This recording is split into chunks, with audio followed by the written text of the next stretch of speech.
Coucou les vilains, Coucou les vilaines. on espère que vous allez bien et aujourd'hui on se retrouve pour un point lecture donc de nos lectures de septembre dont moi il y en a 2 Moi aussi, 2. et toi il y en a, en fait il y en a 3 qui viennent de notre vlog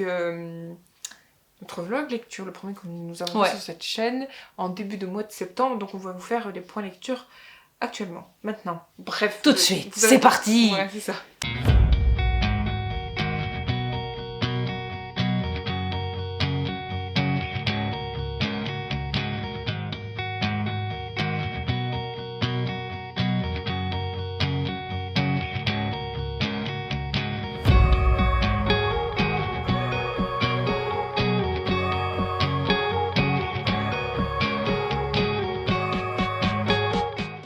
Moi, pour le premier livre, je vais vous parler du tome 3 du Prince Captif de C.S. Paca aux éditions Bragelonne.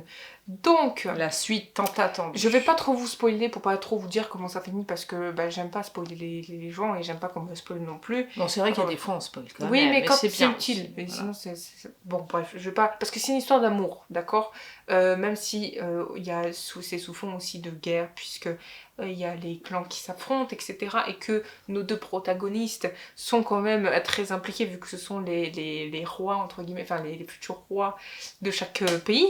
Donc, en fait, dans le tome 2, on s'est arrêté justement à cette révélation que nous savons des deux protagonistes, que Damen, en fait, est justement le futur roi d'Achillios, vu qu'il a été envoyé en esclavage chez Laurent. Donc, Laurent l'apprend. Enfin, Laurent l'apprend. Non.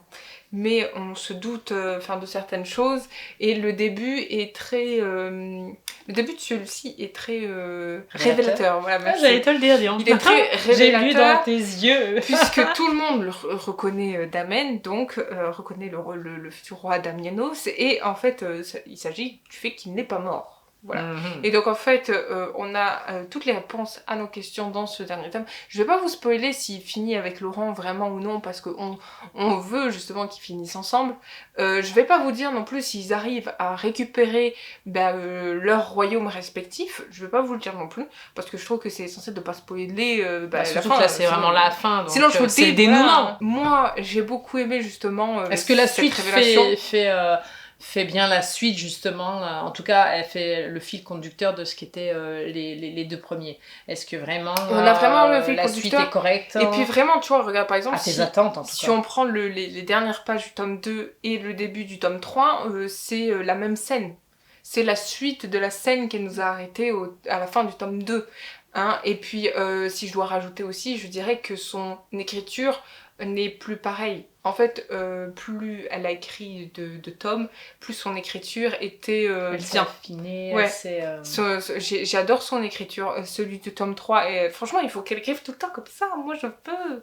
Enfin, je sais même pas si c'est une autrice, je dis elle, mais c'est même pas une autrice, mais je sais que, voilà, j'adore son écriture, et oui, c'est vraiment affiné au fil des tomes.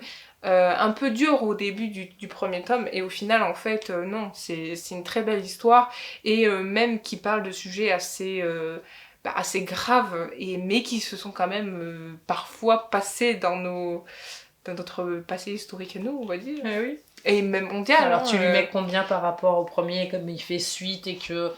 Et il est dans la continuité finalement. Et puis avant de dire ma note, je dirais quand même que justement par rapport à cette continuité, on a quand même cette continuité des personnages. Tu vois, nos deux protagonistes, donc Laurent et Damen, leur caractère aussi s'affine et on les comprend de mieux en mieux. Et justement, ils restent tels qu'ils sont, enfin, ils évoluent bien évidemment, mais ils restent tels qu'ils sont jusqu'à la fin. Et on a vraiment... en tout cas, la trame est toujours... ce dénouement à la fin, voilà. Ouais. Tu vois, ils ont vraiment leur caractère et tout, sont propres à eux-mêmes. On a tout ça du début à la fin, et on a toutes les réponses. On comprend même sur certains personnages pourquoi ils sont morts, pourquoi ils sont justement... Enfin, tu vois, même les personnages morts, on comprend que pourquoi ils ont fait ça et pourquoi ils sont morts. Il y a plein de révélations, il y a vraiment le fin fond de l'histoire, tu vois. C'est vraiment, tu vois. Non, c'est une belle suite. Oui, Tu t'en c'est es une belle contente en suite. tout cas. Et, Toi, personnellement.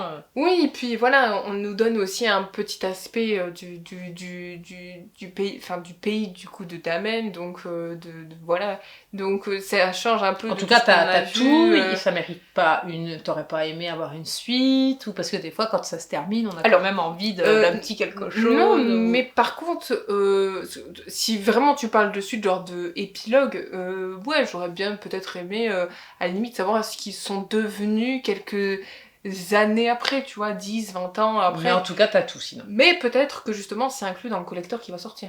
Ah. Parce que justement, dans celui-là, tu vois, il y a la petite nouvelle qu'elle a écrite, donc c'est le palais d'été qui en plus, tu vois, c'est un peu les trucs d'un épilogue, puisque ça a pas beaucoup de pages, genre 10 ou 20 pages, un truc, pas plus. Donc c'est vraiment très petit, mais ça donne une idée de la suite, tu vois. Donc je spoilerai pas ça non plus, hein, je pense que c'est pas utile vu que c'est la suite. Mais c'est vrai que peut-être que dans le collector qui va sortir, justement, je pense que oui, il est fort probable qu'il y ait Quelques un informations après, en plus. peut-être, ou pas, je ne sais pas. Donc la note? Je me suis pas renseignée. Donc je lui mets 5, sans souci, puisque j'ai adoré cette saga, et que je pense que sans surprise pour vous, c'est l'une de mes préférées, parce que du début à la fin, même si au début j'ai eu vraiment du mal à accrocher, c'est vrai que comme quoi, contre toute attente, des fois, ça vaut franchement, le coup de continuer. C'est de fou. Et puis, franchement, non, c'est vraiment une bonne saga. Enfin, franchement, j'adore. C'est le genre de saga que j'aime lire, tu vois.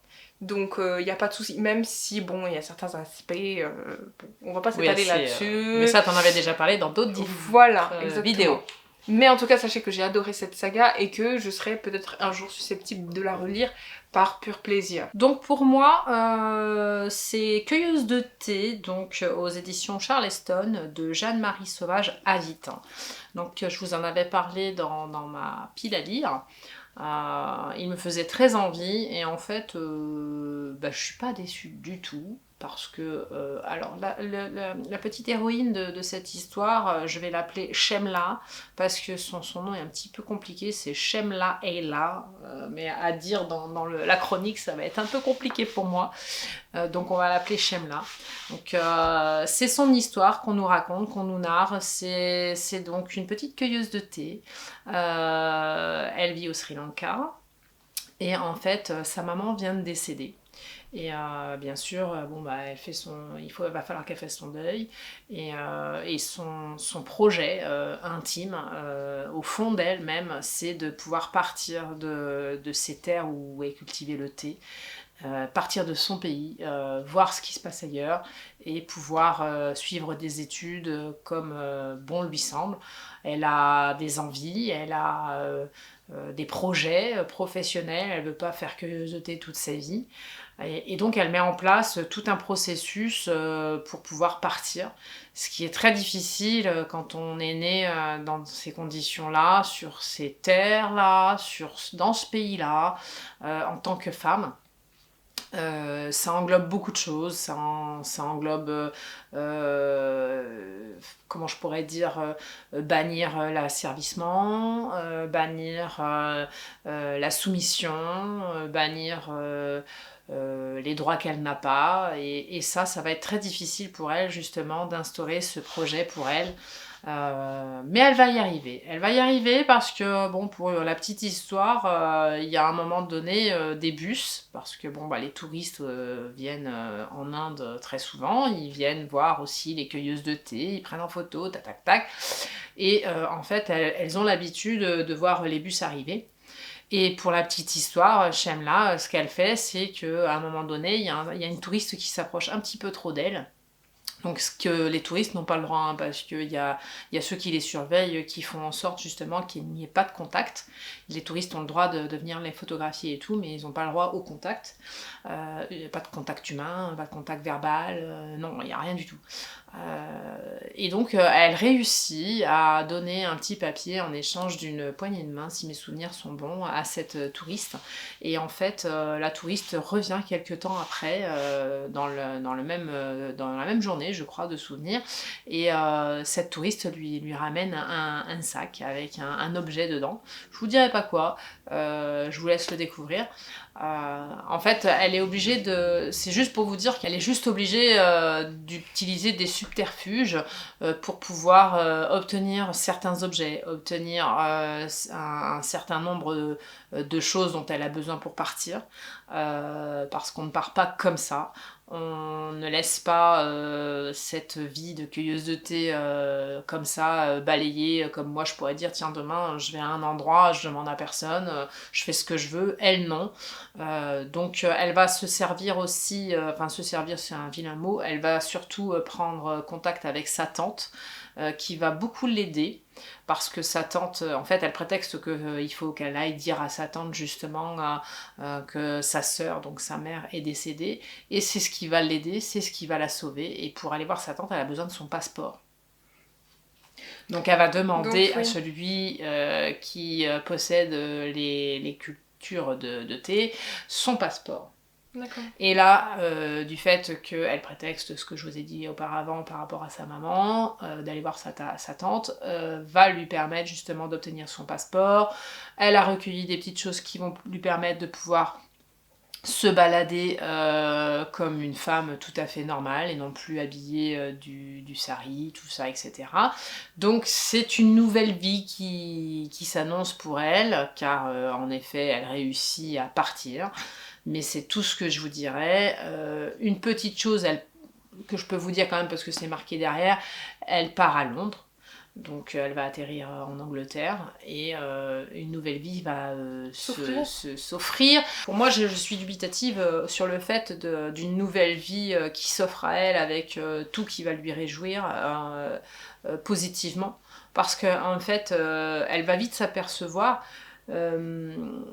que cette nouvelle vie en fait va lui apporter une similarité avec celle qu'elle avait au Sri Lanka, sauf que bon là elle n'est pas battue, elle n'est pas violentée, elle n'est soumise que par un asservissement je dirais du niveau 1, on va dire, si on peut dire ça, tu vois. Elle va vivre dans une famille, ils vont l'accueillir, elle va y vivre, elle va passer son permis, on va l'inscrire à la fac, elle va suivre des cours fictifs. Enfin, les cours sont vrais, mais elle, fictivement, elle suit un cours en géographie ou en archéologie, je sais plus, enfin bref, qui n'ont rien à voir avec ce qu'elle voulait, puisqu'elle voulait faire des études dans la vente. Pour être vendeuse dans un magasin dans son pays, donc ça n'a rien à voir, mais ça on s'en fiche, voilà, eux s'en fichent complètement. Eux, ce qu'ils voient, c'est qu'elle va être là pour aider une personne qui vit dans leur foyer, et j'essaie de pas trop vous en dire parce qu'il est vraiment à découvrir, il est très très bien écrit, et moi c'est un petit peu le bémol qui m'a gênée, mais en fait ça m'a gênée. Pourquoi ? Parce que moi je m'imaginais qu'il allait y avoir quelque chose de bien positif pour elle. Alors il y a eu des choses positives, mais après non. Mais finalement elle a quand même été asservie d'une autre manière en tant qu'émigrée, des droits aussi qu'elle va vouloir obtenir en tant que femme, et tout ça en fait c'est un peu similaire à sa vie d'avant, sauf que comme je vous dis, il n'y a pas la violence, il n'y a pas tout ça. Elle va quand même prendre beaucoup de positivité dans tout ça, parce que c'est quelqu'un de très gentil. C'est quelqu'un d'aimant, d'attachant, c'est quelqu'un qui a beaucoup de respect, qui a beaucoup de tolérance malgré tout ce qui lui est arrivé, et comme je le répète, elle n'a pas une once de méchanceté. C'est-à-dire qu'elle ne cherche pas à se venger, etc. Elle cherche à vivre une autre vie. Je vous dirai pas la fin parce que c'est un petit peu contraire à ce que je viens de dire, mais en tout cas au tout début elle est comme ça, et vraiment c'est un très très beau récit sur les droits de la femme, sur la représentation qu'est la femme dans ces pays-là. Vraiment c'est une belle histoire. On va voir aussi d'autres femmes concernées dans ce livre qui sont tout autant maltraitées qu'elles et qui, on va les voir au fil des pages, qui vont être moins bien loties qu'elles. Mais bon, ça c'est la vie et malheureusement on peut pas finir, enfin elles peuvent pas toutes finir comme elles justement. Et j'ai trouvé en fait ce livre voilà, très réaliste, très bouleversant, très réaliste encore une fois de vérité. Voilà, j'ai beaucoup aimé la vérité sur toutes ces femmes qui sont dans ces pays un peu difficiles, pour pas dire autre chose. Non, vraiment, je me suis bien éclatée à lire son histoire. Je pensais vraiment à un moment donné que ce serait plus romantique, plus enjolivé, mais finalement, je suis pas déçue de cette lecture. C'est vraiment criant de vérité, et c'est vraiment ça que je vais retenir de ce livre-là. Tu lui mets combien? Je vais lui mettre 5 parce que c'est très bien écrit. On voit que l'autrice a vraiment été inspirée et a fait un très très beau travail de recherche. Voilà, c'est tout ce que j'ai à dire. Je peux que vous le conseiller si vous aimez les histoires de femmes qui sortent un petit peu de l'ordinaire, puisque là on est quand même au Sri Lanka. Donc ça sort un petit peu de moi, de mes petits sentiers battus. Voilà, surtout en ce moment, je suis un peu sous fond de Deuxième Guerre mondiale et j'adore ça. Donc ça sort un petit peu Ça m'étonne pas. de ma petite zone. Voilà. Donc ensuite, moi je vais vous parler de deux autrices que j'aime beaucoup aussi hein, et que c'est pas ma première lecture d'elle, je vais y arriver. Hein. Donc c'est Le goût de nos rêves d'Emma Green aux éditions Addictive. Donc je vais vous faire un petit topo, un petit speech rapidement de ce que parle l'histoire. Donc on suit Olympe qui a plus d'une vingtaine d'années, qui a vécu une mauvaise expérience sentimentale, amoureuse, pendant un certain laps de temps, donc ça doit être 3 ou 4 ans. Elle est restée pas mal de temps justement dans cette sphère-là en fait. Enfin bref, passons. Et en fait, elle est en colocation avec sa meilleure amie depuis toujours, Salomé. Et toutes les deux enchaînent les petits boulots pour pouvoir vivre dans leur colocation et donc subvenir à leurs besoins mutuels. Sauf que en fait, Olympe, elle a un rêve. Et ce rêve, c'est justement de travailler en cuisine. D'être chef, on va dire, enfin ouais, de travailler dans les cuisines, tu vois, genre je sais pas trop comment expliquer, genre elle prépare les plats quoi. Enfin oui, les chef cuisinière. Oui, voilà, c'est ça.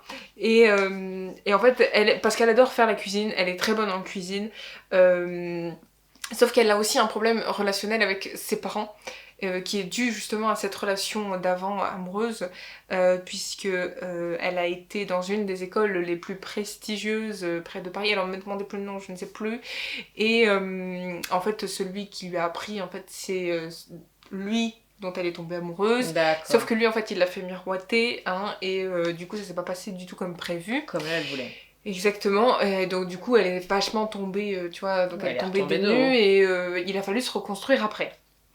Du côté de Salomé, c'est une personne super gentille aussi, tu vois, c'est sa meilleure amie, elle est toujours là. D'ailleurs, Olympe lui confectionne beaucoup de plats justement parce que, voilà, c'est sa goûteuse. Voilà, c'est ça, et puis elle s'éclate bien entre toutes les deux, etc. Elles ont vraiment une relation très proche. Je vais pas vous dire trop pourquoi, vous comprendrez dans le livre. Et en fait, à un moment donné, et en fait, elles ont, je vais vous le dire aussi parce que c'est très important dans l'histoire, dans leur colocation, elles ont des règles strictes. Comme leur colocation n'est couverte qu'aux filles. D'accord, donc pas de garçons. Pas de garçons. Sauf qu'un jour, en fait, Salomé, elle déroge. Elle déroge à cette règle puisqu'elle va faire entrer son frère Simon, qui revient de voyage. Ah bien. En fait, ça faisait un moment qu'il était parti, ça faisait plus de 10 ans qu'il était pas revenu voir sa sœur, parce que leur mère est morte. Mais tout ça découle aussi d'une histoire, donc Salomé a pas forcément la vie facile, et Simon non plus. Ah, donc Simon est... Je raconte pas trop. Et en fait, Simon, en fait, ils ont pas le même père avec Salomé. Et Simon reçoit de son oncle, en fait, donc paternel, reçoit, si c'est bien son oncle, il me semble que c'est ça, et il reçoit justement, en fait, je vais y arriver, je trouve le nom, le restaurant, enfin le sorte de bistrot qu'il avait en héritage. Parce que Simon, en fait, justement, lui, étant parti à l'autre bout du monde en faisant plein de voyages, Donc il va travailler avec l'autre petit. En fait, il a obtenu, enfin, il sait faire plein de plats, lui, il adore ça aussi, c'est un peu son dada. Et ben non, figure-toi, justement, c'est tout le contraire de ce qu'on peut penser, hein. Non, en fait, ils ne vont pas bien s'entendre, parce que elle, de toute façon, elle veut pas de lui, parce que déjà dans la colocation, c'était pas prévu. Elle veut pas de lui, elle veut bien l'aider au départ, même si elle est un peu réticente, elle se dit, bon, c'est le frère de Salomé, logique, quoi, tu vois. C'est sa meilleure amie, donc elle essaye, quoi. Voilà, c'est ça. Et donc, du coup, en fait... il ouvre du coup son bistrot, tout ça. Il lui cherche un nom, etc. Le nom est très important parce que je vais pas vous dire ce que c'est le nom du truc à la fin, mais enfin bref. Je m'étale pas trop là-dessus, même si c'est intéressant. Et en fait, Salomé, donc du coup, elle est plutôt serveuse, on va dire ça comme ça ira plus vite que le nom ou vrai nom. Et du coup, elle va travailler avec son frère, sauf qu'elle lui pose une condition. Elle lui dit, dans ces cas-là, tu prends aussi Olympe, comme ça elle retrouve du travail. Parce que entre deux, Olympe n'a plus de travail. Elle lui impose. Bah, c'est sa meilleure amie, donc elle veut aider aussi sa meilleure amie, ce qui est légitime. Et en fait, bah du coup, ils se voient tous les deux à travailler ensemble dans les cuisines. Sauf qu'ils s'aiment pas du tout. Ils s'aiment pas du tout. Enfin, ça, c'est ce qu'on nous fait croire au début, c'est qu'ils s'aiment pas du tout. Mais bon, voilà, c'est une romance quand même malgré tout. Et faire attention dans les cuisines, il y a des couteaux, hein. Quand on s'aime pas, c'est dangereux. Oui, c'est vrai. Et donc voilà, tout découle de tout ça. Je vous ai résumé le principal, donc comment ça finit, etc. Je ne vous le dirai pas. C'est toujours plein de rebondissements. Je sais pas qu'est-ce que j'allais dire. Mais l'écriture des Maghrine... elle a pas bu du tout. Non. J'adore toujours l'écriture des Maghrine, c'est toujours très doux, toujours très fluide. Tu vois, c'est en tout cas, tu l'as dévoré. Très... Hein. Moi, je t'ai vu le lire. Oui, c'est toujours elle l'a dévoré. Très cotonneux. On aime bien être dans cette écriture. Et puis, si je devais dire quelque chose, c'est que voilà, moi, je suis dans la vingtaine, hein, comme tout le monde le sait. Enfin, non, je suis pas vieille, hein, pas encore. Et du coup, en fait, allez, je vais y arriver. Hein. Ce que je veux dire, c'est qu'en fait, moi, je suis dans la vingtaine et que eux, ils sont aussi dans la vingtaine. Et ce qu'ils vivent par rapport justement à leurs rêves et leurs ambitions, bah, c'est ce que tout le monde de nos jours, enfin de mon âge, oui, c'est très réaliste, ça pourrait arriver à n'importe qui. Et ça fait passer quand même d'assez beaux messages et il faut toujours croire en ses rêves et essayer de les réaliser plus que tout, puisque eux, malgré tout, leur rêve, c'est de travailler en cuisine et de vivre justement de leur passion. Et je trouve ça très intéressant justement par rapport à ce décalage, par rapport à leur romance, tu vois. Justement, c'est ce qui va aussi les rapprocher, tu vois. Le fait qu'ils aient la même passion, etc. Tu vois, ils vont apprendre de l'un et de l'autre, et puis ils vont apprendre surtout à s'entendre aussi, c'est très bien. Par la même occasion. A priori, ça a l'air de... et donc, aussi, de changer de cap à un moment donné. Occasion, il y a aussi un détail qui est très important, c'est aussi le côté relationnel familial. Comme je vous ai dit, Olympe a un problème avec sa famille, avec ses parents, justement par rapport à ce qui s'est passé avant, mais Simon aussi a des comptes à régler avec Salomé. Même si ça fait plus de 10 ans qu'ils se sont pas vus. Donc tout ce que je peux vous dire sur cette histoire, c'est que je l'ai énormément appréciée. Franchement, je l'ai lu... ça s'entend. Très vite.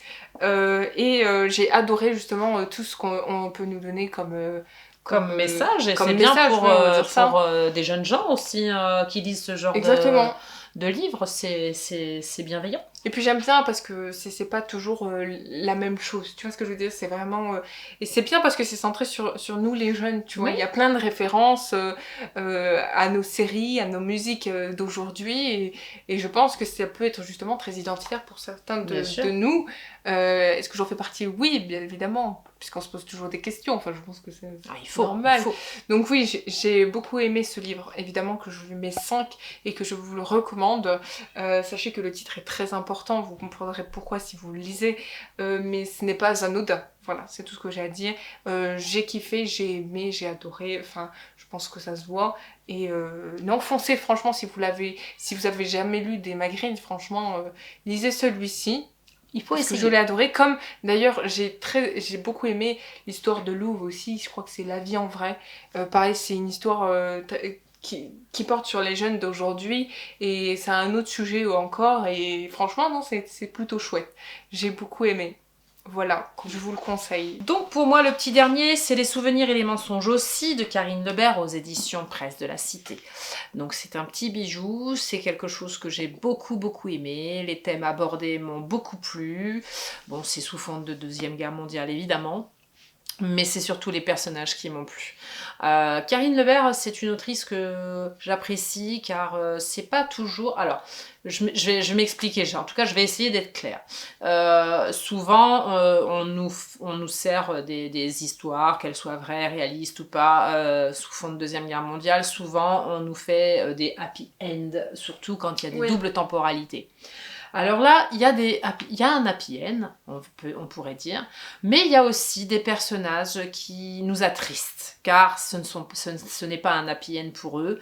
Et vraiment, c'est ce que j'aime, c'est ce qui fait beaucoup plus réaliste, justement, dans ces histoires.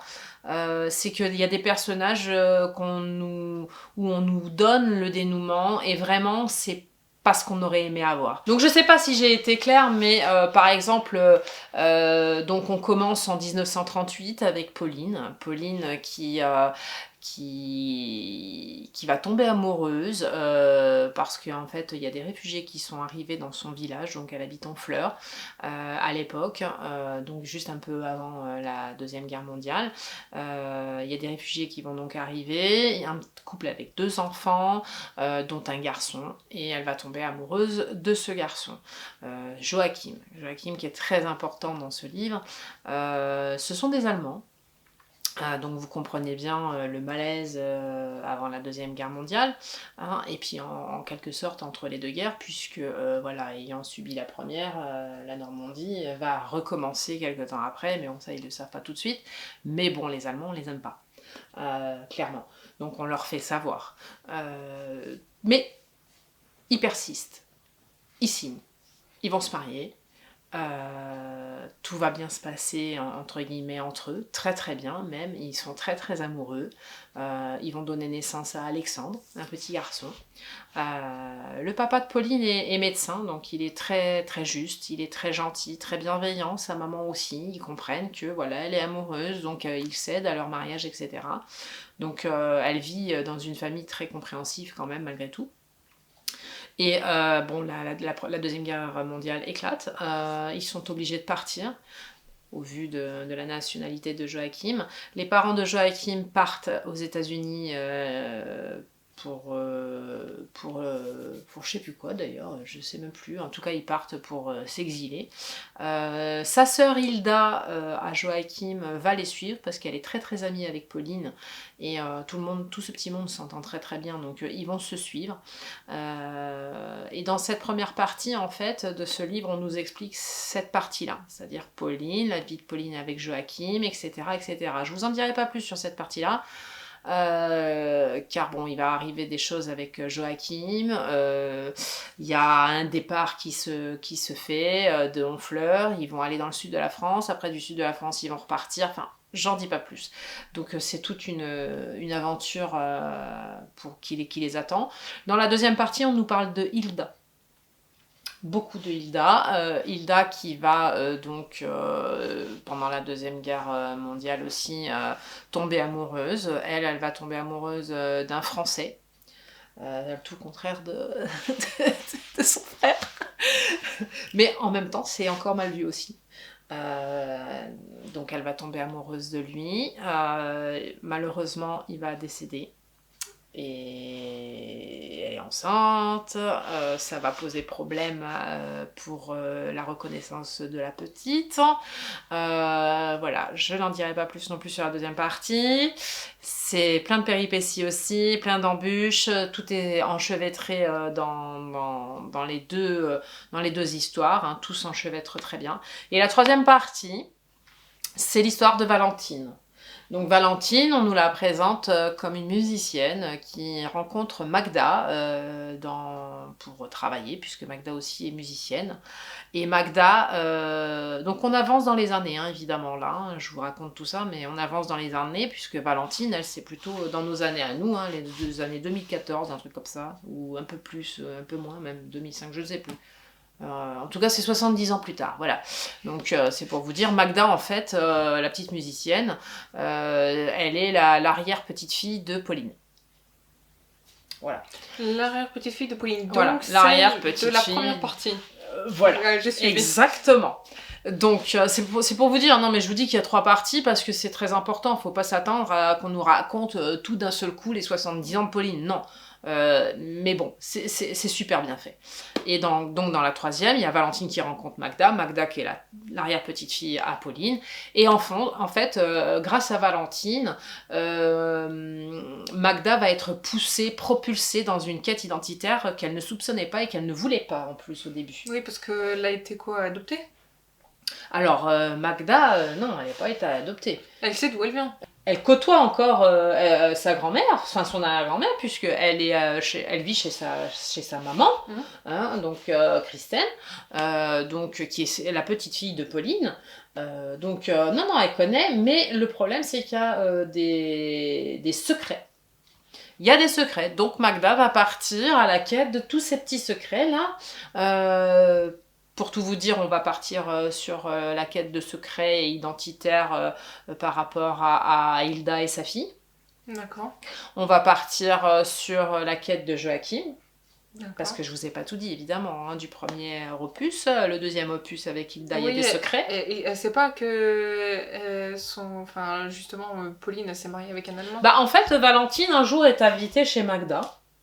Parce qu'elles font des concerts à travers le monde, elles sont musiciennes et donc elles travaillent ensemble.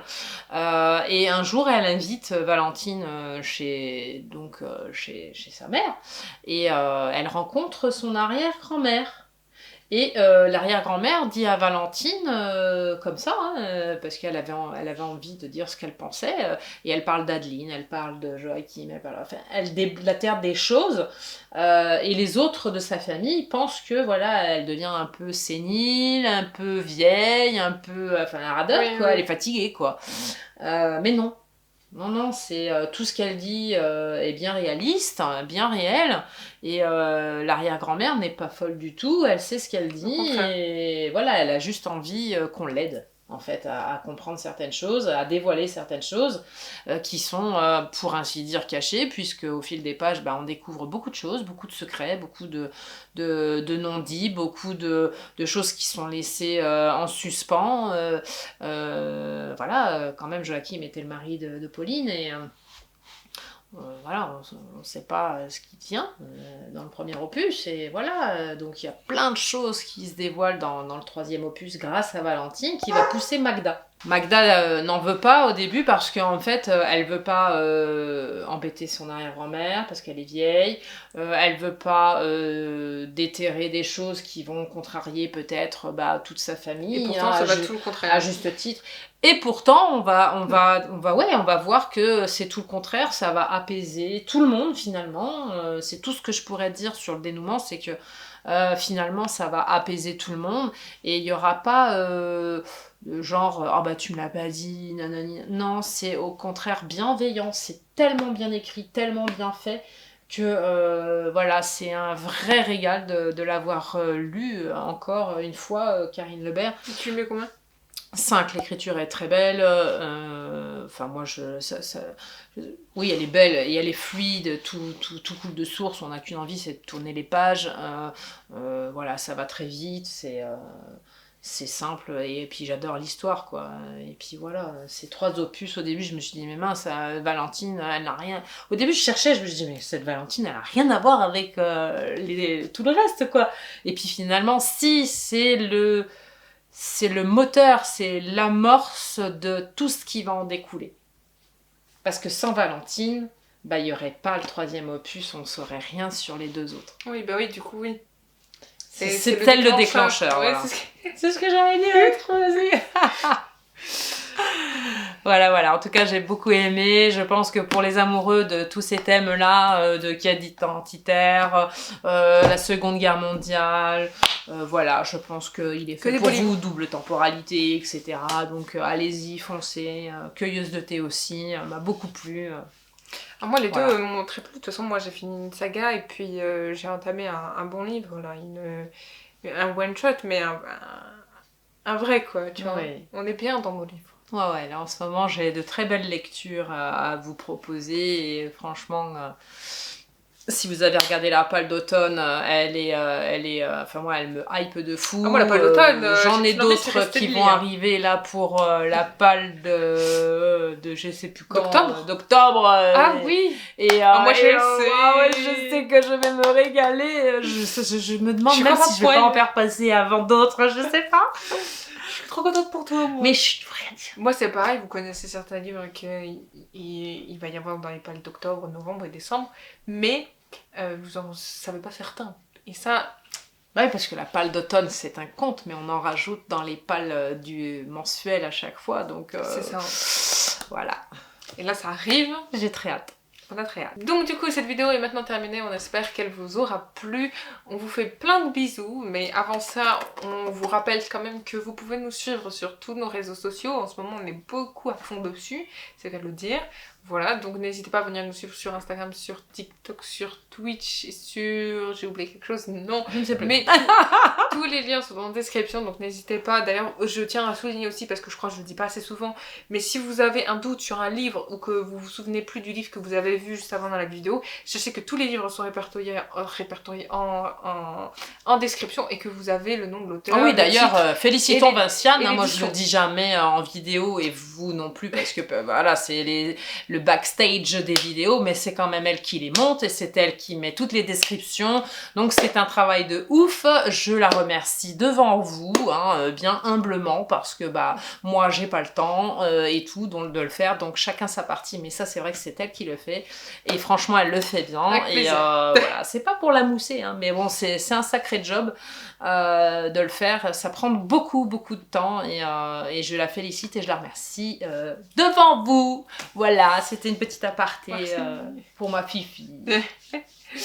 Donc du coup, n'hésitez pas à de nous suivre, regardez bien la description si vous ne l'avez jamais vue, voilà, on ne sait jamais. C'était l'occasion, hein, parce que voilà, c'est vrai, les descriptions, non, on rigole, on dit que elles sont à disposition, mais bon, c'est vrai que c'est du taf, de tout taper, machin, truc.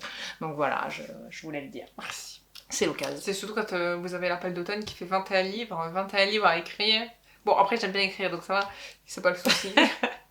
Enfin bref, on espère que cette vidéo vous aura plu, n'hésitez pas à la liker, la commenter et la partager. Et surtout, abonnez-vous à notre chaîne YouTube et activez la cloche. De prochaines vidéos arrivent et on espère que vous serez présents. Du coup, lisez bien cette semaine et puis on se retrouve très prochainement dans une nouvelle vidéo. Bye bye!